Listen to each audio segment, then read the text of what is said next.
بسم اللہ الرحمن الرحیم۔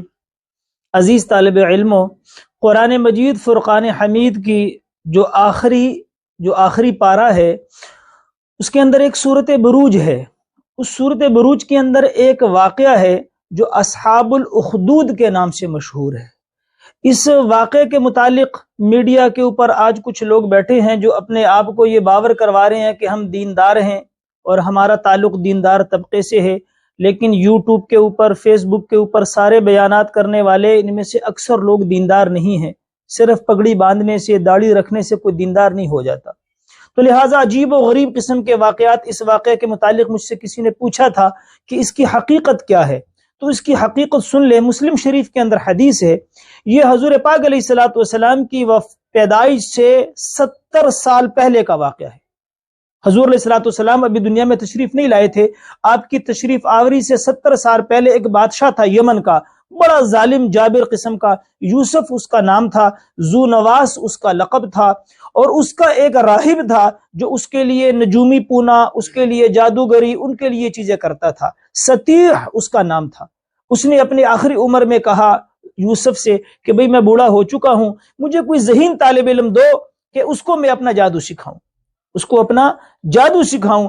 تو انہوں نے تمام مدارس یا وہاں جو کالجز جس میں تھے اس میں ایک ذہین لڑکا تلاش کیا جس کا نام عبداللہ بن تامر تھا، اس کو اس کے حوالے کر دیا۔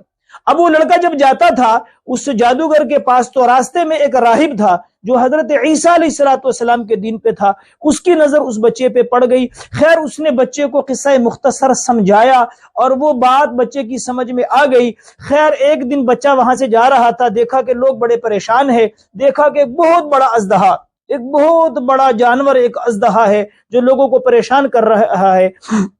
اس عبداللہ بچے نے ایک پتھر اٹھایا اور یہ بات کہی کہ اگر یہ راہب کا دین سچا ہے تو اس کو میں پتھر ماروں یہ مر جائے۔ خدا کا کرنا ایسے ہوا، اس نے پتھر مارا، وہ اژدہا مر گیا۔ بچے کا یقین اور پختہ ہو گیا۔ اس دوران میں بچے کا چرچا بھی ہو گیا۔ ایک آدمی تھا جو نابینا تھا، اس نے بچے کو کہا کہ بھئی آپ میرے لیے دعا کریں، اللہ میری آنکھیں بھی لوٹا دے۔ خیر وہ راہی کے پاس لے گئے، راہب اور بچے نے دعا کی، اللہ نے ان کی آنکھیں لٹھا دی۔ بادشاہ یوسف کو پتا چلا کہ بچے کو میں نے تیار کرنا تھا اپنے جادو کے لیے اور یہ تو کسی اور طرف نکل گیا۔ خیر اس نے راہب کو اور اس نابینا جو بینا ہو چکا تھا اس کو قتل کروایا اور اپنے کارندوں کو کہا کہ پہاڑ کے اوپر لے جاؤ، اگر یہ بات مانے اور اس دین کو چھوڑے تو ٹھیک، نہیں تو پہاڑ سے نیچے پھینک دو۔ وہ بچے کو اوپر لے گئے، وہاں فرشتے اللہ کے حکم سے اترے، انہوں نے اس کے کارندوں کو پھینک دیا اور بچہ صحیح سلامت نیچے آیا۔ قصہ مختصر، پانی کے اندر بھی اس کو لے کر گئے۔ آخر بچے نے یوسف کو کہا بادشاہ کو کہ بھی مجھے قتل کرنا ہے تو طریقہ یہ ہے کہ مجھے کھڑا کرو اور جو آدمی مجھے تیر مارے بسم اللہ رب الغلام کہہ کر مجھے تیر مارے، میں مر جاؤں۔